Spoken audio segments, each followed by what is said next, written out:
ګرانو کتونکو، نن مونږ د PK4 څلورم چې کمال خزه د خوځخیلې د سره عالمګنج چارباغ او د خوش علاقې ورسره راغی تجزیه به کوم.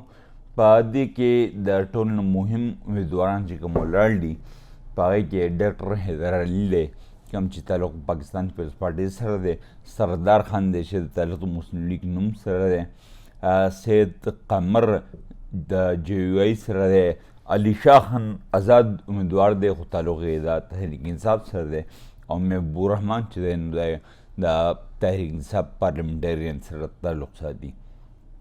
په دې حق کې ټول 112 پولیس سټیشنې دي، 384 پولینګ بوث دي، ټول وډون چې دي 1,80,000 سره پسې دي.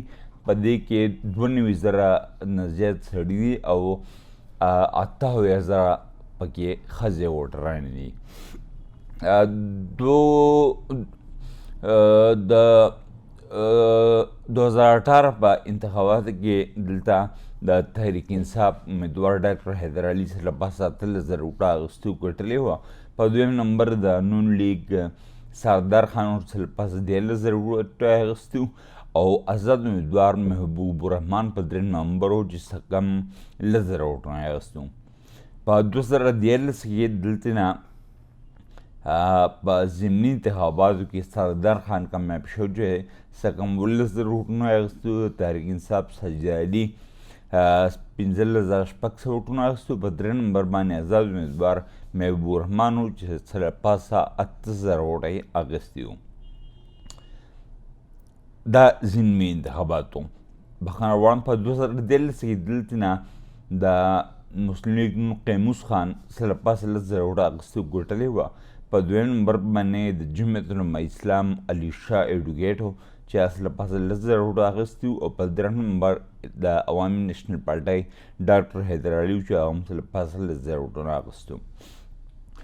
2008 په انتخاباتو کې د دې حلقې نه ډاکټر حیدر علي چې د عوامي نیشنل پارټۍ امیدوار و سره پاسه 8,000 ووټونه اخیستو ګټلې وه. په دویم نمبر باندې د قاپلي قیموس خان و چې هغه سره پاسه 15,000 ووټونه اخیستو.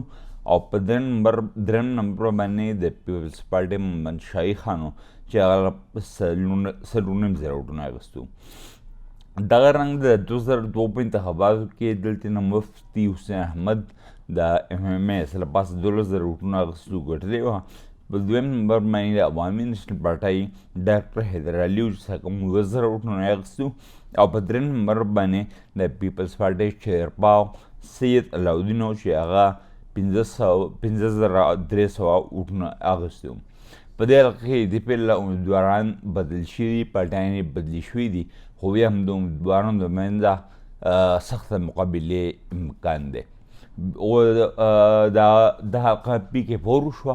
انشاءالله په روان کې به په PK5 کوم چې یو ډېر اوږده حلقه ده، نیم چارباغ ناول سلامپور مرغزار کوکاري جامبیل په هغې باندې به خپل تجزیه پیش کوو.